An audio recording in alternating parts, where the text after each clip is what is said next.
my duelists, it is I, Hellgear, and it's Melffy deck profile time. I would have posted this deck earlier, but I wanted to take the time to hone how this deck works. And I'm very happy with the results of this cuddly but deceptive deck. So as always, be sure to like the video, sub, and ring the bell for more Yu-Gi-Oh content, and of course comment in the comment section below what you think of my build. Let's count the cards. I used to have a beast deck back in the day, but it fell from grace. However, some of the cards from that old deck are now in this one, so they have a bit more life going on for them. So we begin with my 3 copies of Melffy Rabby, aka the Shield Hero. Don't disservice your deck like many Melffy duelists not running this card in your deck. It has the most defense of any monster in the entire deck profile as of late. No other Melffy monsters have more defense than this guy, and there will come a time where you will need to block a blow and keep a monster on the field. To help tutor him out, we have a Rescue Rabbit as well. Well, not a Rescue Rabbit. Some duelists like to use Rescue Rabbit. I'm running a Rescue Cat. The difference between Rescue Cat and Rescue Rabbit, because many people ask me this, is that Rescue Rabbit has to tutor out normal monsters, which Rabby is, but Cat can tutor out any of your level 3 or lower beast monsters, whether they be effect or not. Just remember, effect monsters have their effects negated, and regardless of which one you use, monsters are destroyed at the end of the turn. As for the rest of the Melffy monsters have 2 effects, just like I have 2 puppies and 2 catties. Their unique effect activates when either you have them either selected as an attack target, or if your opponent summons a monster. They will then bounce to your hand and then activate their effect. And the effect they all share is that during your end phase, you can special summon them from the hand. These once per turn effects have a similar play style of Dragon Mates, but the tag out is slower. When Puppy tags out, it acts like an elemental hero Stratos, letting you special summon a different level 2 or lower beast monster from the deck. Catty, however, when tagging out, is a Beast Rhoda, but unlike Puppy, you are not restricted by level. You could run the case of 3 copies of each, but that's all in your personal preference. Next up, I run 2 Pony and 2 Fenny. My goodness, these cards are so pastel because of the cuteness. The cuteness of the pastels, man. The cuteness of the pastels. There we go. Show a little bit more. Alright, so Pony is similar to Catty, but it recurs a different level 2 or lower beast monster from your graveyard. The recursion is nice, and you probably won't run more than 2 copies of Pony. Now in testing, I ran 3 copies of Melffy Fenny, but I have toned him down to 2. Like Puppy, Fenny special summons a different beast monster, but it's from your hand instead of the graveyard. And like Catty, Fenny is not restricted by level. So keep that in mind. Puppy and Pony are level 2 and lower of different beasts. Catty and Fenny are not restricted by level. Alrighty, so some more beast monsters, because that's all of the Melffys. I run 1 Key Mouse. This is a really good level 1 tuner that I just recently added to this deck.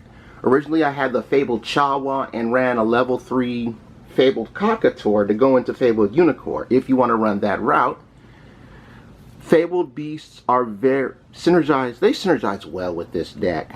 When this dies in battle, the Key Mouse, you can search out a level 3 or lower beast monster. So it's an extra search in addition to your catties.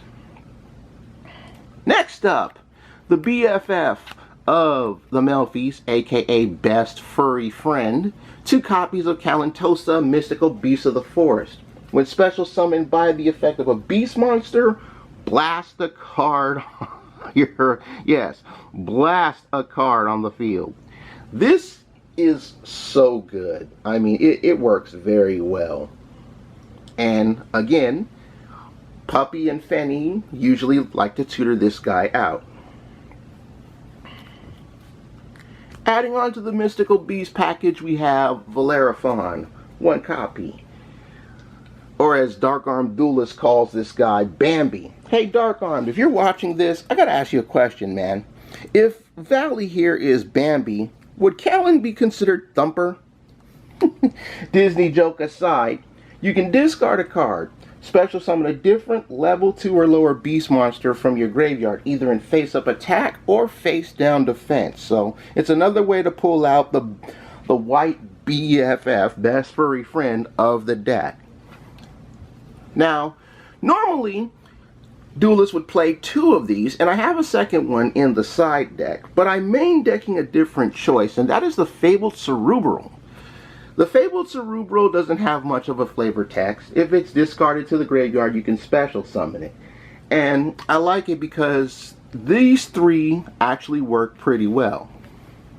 Because you can do a decent amount of plays with these 3 cards, and then once you do, you can go into your link, well, your link plays or your extra deck plays, whether it's link summoning or synchro summoning, whatever you so choose to handle your situation. 1 Hopier Squad. This card, man, this card. Once per opponent's main phase as a quick effect, target a face-up card you control, special summon this card, and then immediately synchro summon it with the target. AKA Herald of the Arclight on your opponent's turn. And that is such a very evil interrupt, no matter how much you slice the cake.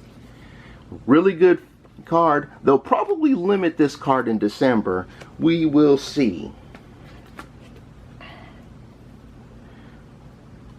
Now, these 2 cards are the level 3 Beast Monster slot.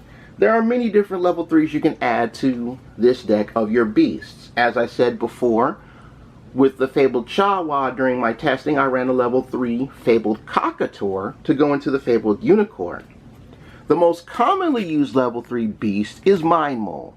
Once per turn, it's not destroyed by battle. If you send it to the graveyard, if it's used as the synchro material for the synchro summon of a beast card, draw a card, and if it's removed from the field by your opponent's card effect, banish it. Really useful card. It's one of the cards that help you out with Nat Beast in the extra deck. Very popular. Now the other card, and this is one I really would like to get more of, and a much better choice, because let's be real, Melffy monsters aren't all that strong. And this is one of the cards that can help circumvent that, and that is Xsaber Airbellum. Yes, folks, Xsabers. Hopefully everybody's not salty. The Xsaber fans aren't salty about Photons knocking them out in the Creator Card Tournament. What I like about Xsaber Airbellum is not just the fact that it's a level 3 beast and Earth attribute, but it's also a tuner. If it deals direct damage to your opponent, rip a card from their hand. And back in the day, this is a fun story, all the 5D era duelists know that Airbellum is the reason why Rescue Cat got its effect errata. So let me just show you this quick little thing I used to do back in the day, right? Where's my Rescue Cat, right? So what we would do is, good lord, where is that Rescue Cat? So what we would do is we would play our Rescue Cat, right?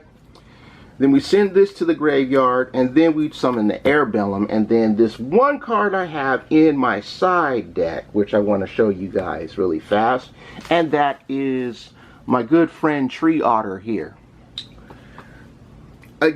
Again, Tree Otter's in my side deck. What's good about Tree Otter is if it shares the field with another beast monster, you can target one monster your opponent controls and lower its attack to 0. So, back in those days before Rescue Cat didn't negate the effect monsters that it pulled out, you could have these two, UC Koala to lower the attack of one of my opponent's monsters to 0, play double attack, and discard Big Tusk Mammoth, which is a mid-level beast that lets Air Bellum attack twice, swing at my opponent for 1600 battle damage, swing at them again with Air Bellum for 1600 direct, rip a card out of their hand, swing for the little bit of damage of Sea Koala, and then during main phase 2, because Air Bellum is a 3-beast tuner, tune them both into Nat Beast. And oh man, were duelists mad back in those days. The pocket ace of the deck right here, folks. And every time I summon this guy, a lot of folks don't expect this to be in a Melffy deck. They don't expect something like this monster to be in the Melffy deck.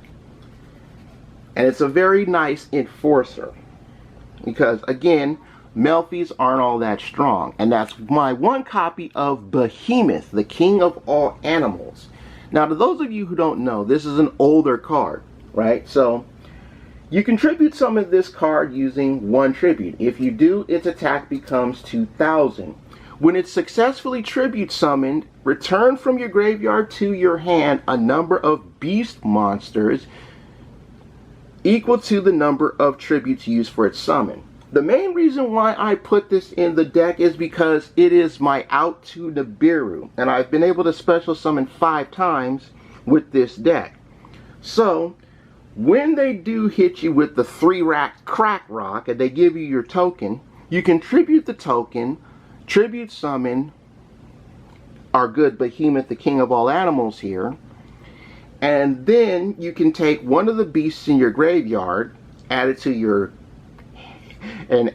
hand or extra deck if it's one of your extra deck beasts. Again, a good thing that I love about this is, and this is one of those fun issues, Fenny can tutor it out. Because remember, Fenny can tutor out any beast, which this is, from your hand on tag out. And at 2700 attack points, it's a nice little surprise to put on your opponents. The hand trap of choice, of course, I'm running 2 effect veilers. No big issue there. You know, searching is fine, but I usually get hit too much with Gustav, and I don't want to have to take 2 racks after you do your plays. Alright, spell gang, you guys.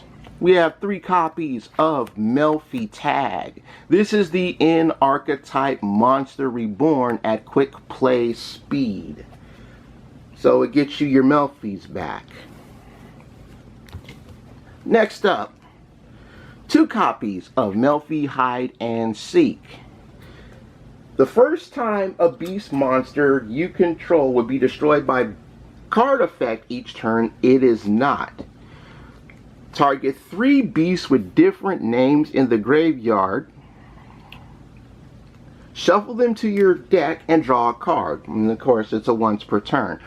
The low rent pot of Avarice effect is nice. Get that off the sleeve there. The low rent pot of Avarice effect is nice, but the main reason you play this is for the protection of your beast monsters. Not just your Melffys, but your other beasts as well. It protects them from card effects. So if you have something like, oh, big boy beast from the extra deck and your opponent summons like Nightmare Phoenix to try to, well, not Phoenix, Nightmare Unicorn to bounce it away. Or, wait, is it Unicorn or Cerberus that bounces it away? Because one of them bounces it away and one of them destroys it. You guys will let me know in the comments section below. I played 1 Scapegoat. Scapegoat is good. It is always good. It is a nice defensive option, and you can always use the tokens to link away because they are also beasts. Alright, the big bread and butter right here. 2 copies of Obedience Schooled. You can run this at 3 if you want. I'm running it at 2. It works just fine at 2 copies. If you control no monsters, special summon 3 level 2 or, well, 3 level 2 effect beast monsters from your deck. Their effects are negated. You are locked into beast monsters for the rest of the turn, and the monsters special summoned by this card are destroyed at the end of the turn. That is not a problem, especially if one of the monsters that you special summon off of Obedience School is our good friend Key Mouse. If you can pull Key Mouse, you have a level 1 tuner, then you can go into 2 other Melffys, and boom, you have essentially a 1-card Nat Beast. And then you just set your back row and set up your interrupts and disruptions however you may seem fit. Now, as I stated before, Melffys aren't that strong, so one of the big problems this deck has is putting damage on the board. And one of the cards that I use to circumvent this when I get the chance is a copy of Poison Fangs. You can switch this out for a 3rd Obedience School if you like, but essentially if a beast monster deals battle damage to your opponent, Poison Fang allows you to give an additional 500 damage to your opponent. I wouldn't say burn, but it's poison.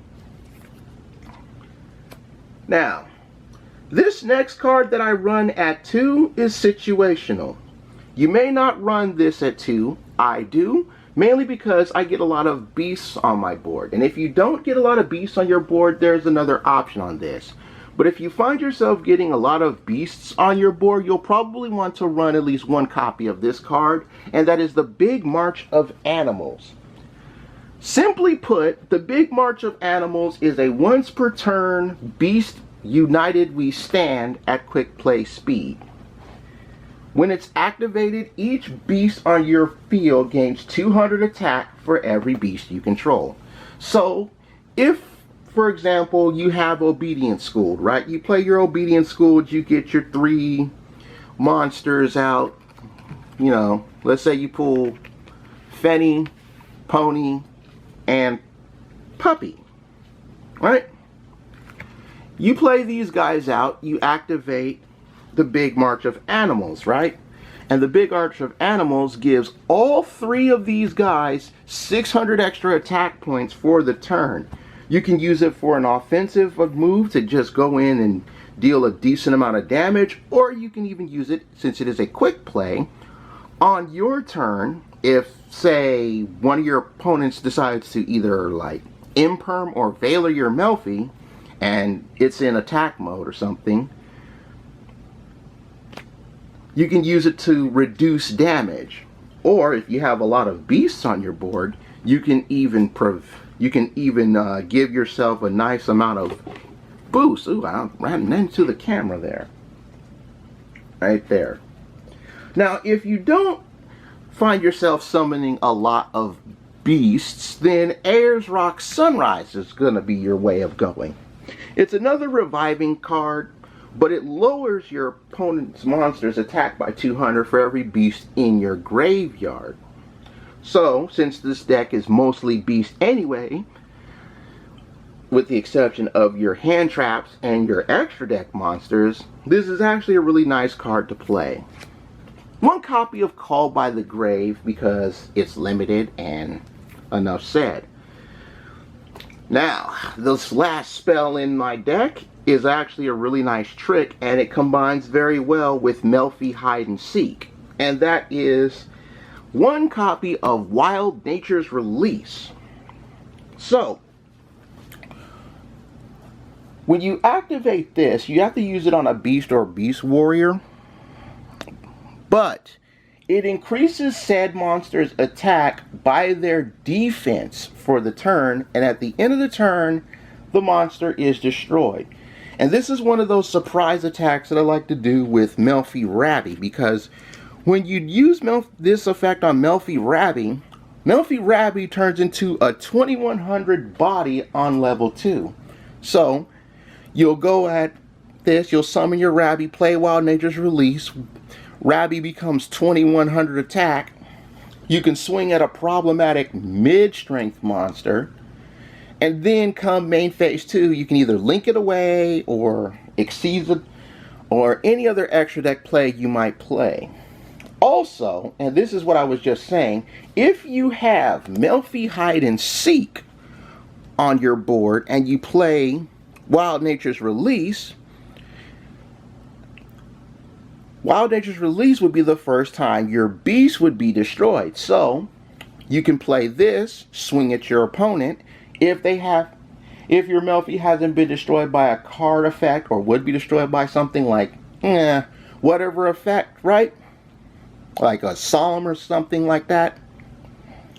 And you have Melffy Hide and Seek at the end of the turn. This stays on the field, it's just its attack returns to 0 again. So keep that in mind as you play through this little strat that's, again, unexpected, but a very nice change of events. Trap game, you guys. I got 2 copies of Melffy Playhouse. This is the main defensive trap here. It allows you to bounce cards on your opponent's field to the hand equal to the number of cards you detach from Xyz monsters. And Beast Xyz monsters you control gain 500 attack for the turn for each material detached by this effect. So it's a little clutch thing here. And finally, 2 copies of Fabled Dynamicists, because Dynamicists, oddly enough, acts as an out to very rough things. You can use Playhouse to out Mystic Mind. You can even banish a problematic card. So we'll keep that in mind as well. And I'm going to have to experiment with that combination of deck. Alright, extra deck time. We have 2 copies of Melffy of the Forest. This is another monster with a lot of defense, 2000. It has 2 effects. You can attach a material from this card, and you can add a Melffy card from your deck to your hand. If another face-up Melffy monster you control returns to the hand by card effect, select one monster your opponent controls. Its effects are negated and it cannot attack. So in addition to a detachable Rhoda, it's also a negate attack and a skill drain. So that's pretty good. I run 1 Melffy Mommy. Little fun fact, the animal that Melffy Mommy is a marmot. Once per turn as a quick effect, you can attach a beast monster from your hand to it as Xyz material, and it gains different effects depending on the number of materials it has. If there's 3, can't be destroyed by battle, 4, you take no damage, and 5, you can actually deal burn damage. I have only been able to stack 4 cards on this guy, or gal, mainly because I don't want to go through the big investment like that. But if you can get 5 off and deal the burn, you're in good straits. Now, for card watch purposes, I had this in testing, but we don't have this card yet. And it's the new Xyz monster for the archetype called Excited Melffys. We won't get this until Phantom Rage. And its stats are essentially the reverse stats of Melffy of the Forest. So it's 2 racks of attack and 500 in the back. Okay, so here's what this does. You can detach a material from this card. This turn, all Melffy monsters you control can attack directly. During your opponent's turn, as a quick effect, bounce a Beast Xyz monster you control to the extra deck, and if you do, special summon level 2 or lower beast monsters from your graveyard equal to the number of materials the bounced Xyz monster had. And this actually works very well with Mommy. So say it's the end of your opponent's turn, right? You can use Excited Melffy's effect to bounce Mommy to your extra deck. And if it has like 4 materials, you can then use its Soul Charge effect, bring back 4 beasts from your graveyard. On your next turn, you draw Detach to let everybody attack directly, and then go for the swing of plays. We'll get this card in Phantom Rage, but for now we have to keep our eyes on it. 1 copy of Ronin Raccoon Sandayu. This is the guy who gives us the big token that's a body. And it can't be destroyed by beasts. Can't be targeted or destroyed by beasts if it's on the field with another one. It can't be destroyed by battle or targeted by effects if it shares the field with beasts. A lot of people like to run 2 copies of this, but I suggest you playing that second copy away for a copy of number 96, Dark Mist. I really love this guy because he's Dark Rebellion Exceeds Dragon in rank 2 form. Whenever it battles, you can detach a material from this card, steal half of the attack of the other monster, and add it to this one. It's a nice little trick to get out of a tough spot if you need to, and this effect can be used once per battle. You need 3 materials for it, unlike the others where you need 2. Head of the Arclight, I already talked about this bad boy. This is the interrupt on your opponent's turn with Hopier Squad, and it is the spell interrupt. Someone asked me if there are any ritual monsters that are beasts, and the answer to that is Super War Lion. But don't be like that guy that runs Super War Lion in your Melffy deck. One Nat Beast to deal with the spell negation, Nat Barkion because it's level 2s and deals with your trap negation. One Fabled Unicore, again I've talked about this a lot. If you and your opponent share the same number of cards, any activated spell, trap, or monster effects on the field are negated and destroyed. It's a nice 2300 body, which is the main reason why I added it to the deck. But when you can have the same number of cards as your opponent, the Omni Negate is pretty sweet. One Bryonic Dragon of the Ice Barrier, because it goes with the theme of bouncing monsters. The odd choice out is Metaphys Horus for a level 6. So, depending on the non-tutor materials used to in this card synchro summon, it gains the following effects for the turn it is synchro summoned. A normal monster makes it immune to card effects. An effect monster, which you will always have, allows you to essentially Veiler one of your opponent's cards. And if you use a pendulum monster, your opponent chooses one of their monsters and gives you control of it for the turn, but it cannot attack. Unless you're using Perform a Paddle Handstand Kun, you're probably not going to use any pendulum monsters. We have one Mysis Radiant because it's Earth and it's a nice boost. One also the Earth Chan Immovable for, again, more Earth-based boost support. Bellcat Fighter is an odd choice, but it helps deal with the tokens. You need one token as one of its 3 link materials. When this card destroys a monster by battle, special summon a Bellcat token in defense position. It is a level 4 wind attribute machine with 2000 attack and 2000 in the back. And lastly, Borlo Dragon to round out the extra deck, because Access Code Talker cannot blow this guy up. That's the Melffy deck profile, you guys. I hope you've enjoyed. Again, let me know what you think in the comment section below. But for now, I take my cards to the box because I'm done. Bye-bye, everybody. Bye-bye.